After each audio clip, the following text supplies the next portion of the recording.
The Emperor's Palace Ready to Run Cup, run over 1,400 meters, is Africa's richest race of its type. Of course, 3.85 million rand is the stake for the horses that are eligible to run in this race as a consequence of having been sold at the Bloodstock South Africa Ready to Run sale last year. Of course, the 16-horse field that makes up the Emperor's Palace Charity Mile takes pride of place in terms of prestige. It's the most famous 1,600-meter race of its kind, being a handicap in South Africa. Of course, it sees the re-emergence of the Triple Crown winner, Louis the King, who sadly has drawn very badly in this race. But Geoff Woodruff has some very strong support in the race, having won this race on no fewer than 4 occasions. We took our cameras out to the Rijkiesfontein training establishment of Geoff Woodruff to find out exactly how he thinks are going to map out, bearing in mind that the Charity Mile is really about 16 charities, 16 horses, 16 jockeys, 16 owners, making up one of the most special races on the South African horse racing calendar.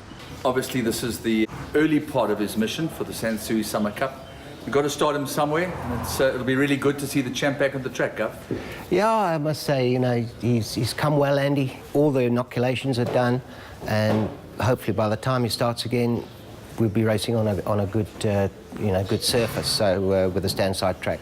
So, all going according to plan. Had his first little gallop this morning, which I thought he did pretty nicely, and one more, and then we'll probably kick him off with the November handicap. You alluded to good surface. Now, there's probably no better surface in South Africa at the moment than the Rijkiesfontein grass track, where he galloped with a horse that is racing fit, that has been prepared specifically for the Emerald Cup and didn't disgrace himself from a deep draw in Kalua Castle. Yeah, absolutely. I mean, the grass here has always been good. Probably the best grass in South Africa at any given time. Actually, it's fantastic. I wish we actually could race on a surface like that. But yeah, I feel comfortable now.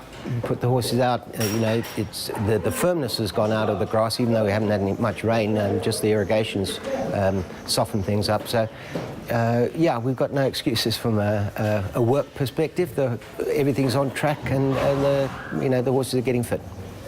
Now, there are a set of rules for good horses, and there's a set of rules for great horses. The great horses just seem to win despite the fact that they are possibly a little ring rusty, possibly short of a run. What are you genuinely in your heart expecting in the Charity Mile from Louis the King? Look, it's a handicap, and there will be some specialist milers in there that I personally think, you know, off lower weights, and they're going to be very, very difficult to beat. As far as I'm concerned, he'll be fit enough to compete.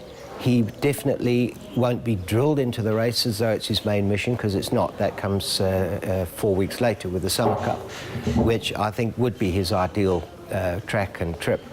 So, yeah, we'll send him in there hoping to see him win it, but it would be difficult, and you must be realistic. We must look at the field. It's a strong nomination, and you know, I just want him to run well and improve out of the race. That would be, for me, first prize.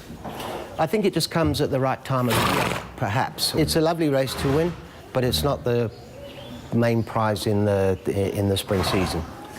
I see you standing here with great respect, because an entire is an entire, no matter how good his nature is. And obviously he's showing you that he's particularly well, the way he was yawning and his mannerisms, his eye, the way he worked this morning, it's looking very positive. It is, yeah. He's very, very bright, and well, you can see him. He's an amazing little horse to work with. He's just a total professional, and yeah, he's getting a bit cheeky, like you say. He's an entire, and you know, he knows what his equipment's for. So I just hope that part of him stays the same. You know, I think it will, because you see him at track, quiet, easy, and he never sticks up. He just does his work. He's wonderful like that. He's a great horse to work with. All right, Gov, so a week down the line, we know that Louis the King's had a very good grass gallop with Kalua Castle. We've had the draw, which wasn't that fortunate, but in the meantime, you've picked up South Africa's champion jockey on his back. Yeah, I must say, we've got no worries from the jockeys department. I think we've got 5 runners with 5 good riders, so very pleased to get Pierre for him. And, you know, look, a lot of the guys wanted to ride him. But, you know, they must remember that he's fit enough to compete, probably at a high level. the bad draw doesn't help things, but so he'll just have to come from off the pace.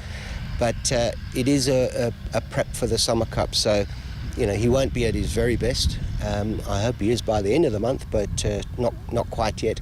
But Louis is Louis. He's just a good horse, and Kilua's a fit horse. He's been racing, and I think for his gallop, to be so promising against Kilua was well, for us it's lovely to see. As far as Lockheed Jetstar and Rake's Chestnut are concerned, there is collateral form. They have met each other, but that was when Rake's Chestnut had just come off a gelding and Lockheed Jetstar was probably a little bit more progressive. How are they relatively termed at this moment? I would say Lockheed should run to his form. He's a horse that you can pretty much bring him back first time off a layoff. He had a 2-month layoff or more, 9 weeks, nearly 10 weeks when he won the Tugela on July Day. And he's a horse that puts so much into his work that he gets himself fit. If you let him, he would overwork himself. He's been to the grass. We nurse him because he doesn't have good legs, so we're very careful. We do a lot of long work on the sand with him, and he'll go from the mile right round Rankies and pull his rider right through. So he's fit, and I think from a one draw, he really is. It's not that he's an unknown quantity, but he's a runner as far as I can see. And Rake's, hate to say put a line through the last run, but you have to. He pulled up, he got snot on Sunday morning, a little bit of virus just broke. Didn't show, funnily enough. I was quite positive of a good run going into the Spring Challenge, even though it was way too short for him. I thought he would at least be sort of third or fourth running on. But I'd say he's come back to his form now. He also did a very, very nice grass gallop, and he's ready. So, yeah, well, I'd say we're even slightly ahead of where we were this time last year with the November handicap and then the Summer Cup. And, we'll have these 5 aimed at it, plus Master Sabina. When you look at the race historically and you look at some of the horses that you've had win this race, Swartland was around about 8-10 to 1 with Brett Smith. Soft Landing was a decent price. Duchess Darber was any old price. I think she was 25 or 30 to 1. And Seattle Ice was probably 50 to 1. So, this year you've got a very, very strong hand. Yeah, I'm worried. I must say, it's a handicap, and there are decent horses in there. So I don't take it for granted that we'll necessarily win it. Not at all. And I've seen some very nice milers. Robbie Sage's horse. There are some very smart horses that have been racing. They're in form, and they're not high up the handicap. So they're going to be tough nuts to crack, and we're under no illusions. So while I would like to win the race, I'm not confident of any one of them doing it. Yeah, we like to concentrate on the functionality of the sport and racing, but on this particular day, it is very heartwarming and gratifying to see the amount of money that goes to charity and the joy on the faces of those representatives. It's quite special. It is, and it's lovely to get celebrities at the races, and their various entourages. So I just think it brings a different vibe to the day. For me, it's actually as nice a day's racing as any in the calendar, anywhere. It's a super feeling if you do win the race, and you see all the real joy on those people's faces. That's really what makes Charity Month so special, is knowing that if I win, they win. And so from a puzzler, just well done to you all, and congratulations, and God bless.